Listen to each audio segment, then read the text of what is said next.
বাংলাদেশে অনেক পোস্টারে, অনেক লিফলেটে এটা থাকে, আপনাদের এখানেও আছে, কবরবাসীদের রুহের মাগফিরাত কামনায়।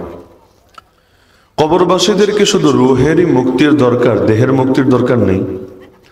আমরা তো বিশ্বাস করি কবরের আযাব সত্য, এবং কবরের আযাব সেটা রুহের উপরও হয়, দেহের উপরও হয়, দেহের সাথেও এর কানেকশন থাকে।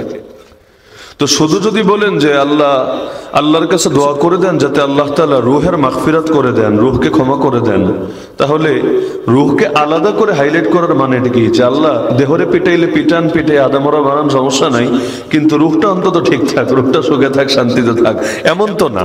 তাহলে রুহটাকে আলাদা করে হাইলাইট করার দরকারটা কি?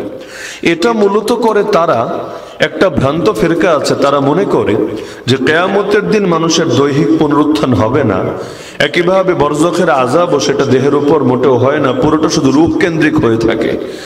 ওই বাতিল ফেরকাটা তারা যেহেতু সব জায়গায় শুধু রূহকে মনে করে, এমনকি তাদের বক্তব্য নবী মেরাজে গিয়েছেন দৈহিক ভাবে না, নবী মূলত ঘুমিয়েছিলেন, তার দেহ তার রুমেই ছিল, তার রূহটা গিয়েছে।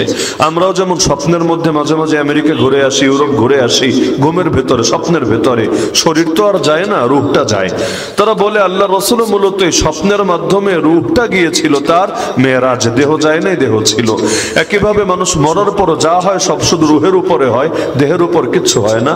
নিঃসন্দেহে এটা বড় গোমরাহি, বড় ভ্রান্তি। আমরা মনে করি রূহের উপরও হয়, দেহের উপরও হয়। কিয়ামতের দিন এই দেহ নিয়ে দাঁড়াবো আল্লাহর সামনে। হ্যাঁ, সাইজ বিভিন্ন রকম হবে। জাহান্নামে গেলে তার এক একটা দাঁতই হবে উহুদ পাহাড়ের চাইতে বড়। কিন্তু এর মানে এটা না যে শরীর চেঞ্জ হয়ে যাবে। আপনি যখন জন্মেছিলেন শরীরের সাইজ কি ছিল, আর এখন শরীরের সাইজ কি আছে? সাইজ চেঞ্জ হয়েছে, জিনিস চেঞ্জ হয় নাই, জিনিস ওটাই আছে।